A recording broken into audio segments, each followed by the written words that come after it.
Out in the society, people are working very hard to be ahead of the rest. I challenge you today, it is not good enough to be ahead of the rest if you're not ahead of your best. Welcome to my YouTube channel, Paul Kimani NW, as I help you in the journey to be ahead of your best. My student life and also in my student ministry life, I have been able to interact with a number of students.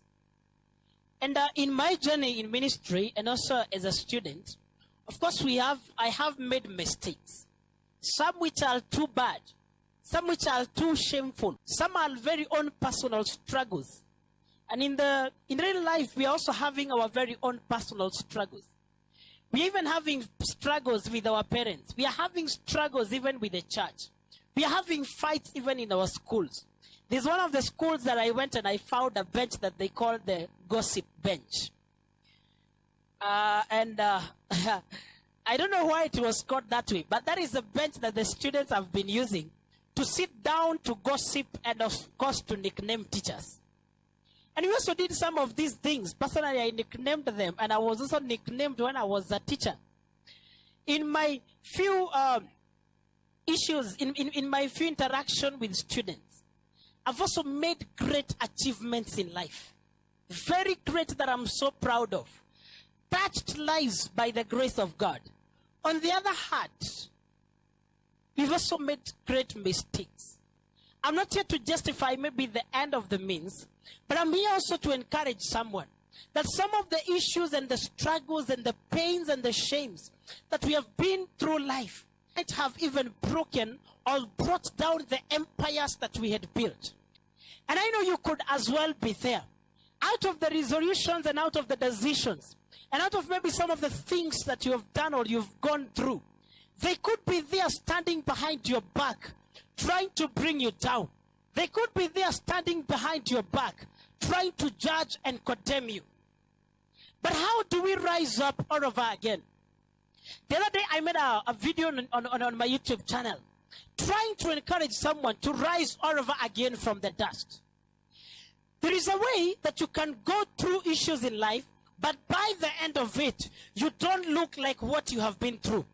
Not because you're better, not because it was not a big thing, not because it was not an issue that could have brought you down, but because there's a God that raised you up. But because there are people that were there to stand with you. But because there are decisions that you made in life. Because there are issues that you chose to forsake and to keep the focus. You are there at home. You have lost focus. You are there. Maybe you are even having resolutions. You are saying by June, I will have made sure that I'm already making it in mathematics. But then I was going through Facebook and I realized that there is a post that I had posted to the students 3 years ago. I saw it in one of my memories. I was encouraging the students as they were going for the midterm break. And I was telling them that do not let the break to break you. Yes, it is a midterm break, but don't let the break to break you. Some of us have been broken by issues of life through this holiday. In the same way that maybe I went through some of these things when I was a student, and even outside, after living student life, being out there, strongly serving the Lord in church, strongly serving the Lord in student ministry, but we find ourselves in issues. Is that the end of life? Maybe you felt betrayed, but that is not the end of life. There is a comeback. And this is the message I'm bringing to you who is watching me at home. There is a comeback for you. There's a time maybe you felt betrayed. There's a time you even betrayed people. But there is a comeback for it. Even if maybe life seems to have knocked you to the end, there is always a comeback. I want to encourage you, student, who is there at home, and maybe you are even going through bad issues, through things with your parents. You're even not in good terms with your parents. You're not even in good terms with the people around you. It is not the end of it all. There is always a turnaround in life. How is the holiday taking you? Things are different. Right now, every student has a phone. What are you doing with that phone?